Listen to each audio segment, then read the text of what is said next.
ഇരിങ്ങാലക്കുട കൊരുമ്പു മൃദംഗ കളരിയുടെ ആഭിമുഖ്യത്തിൽ വള്ളിവട്ടം ശ്രീ അയ്യപ്പ ക്ഷേത്രത്തിലെ ഉത്സവത്തോടനുബന്ധിച്ച് അവതരിപ്പിച്ച കർണാട്ടിക് ജുഗൽബന്ദി നവ്യാനുഭവമായി മാറി.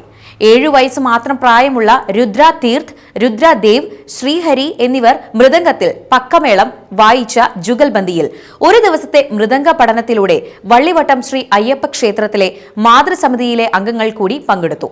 പരിപാടിക്ക് വിക്രമൻ നമ്പൂതിരി നേതൃത്വം നൽകി.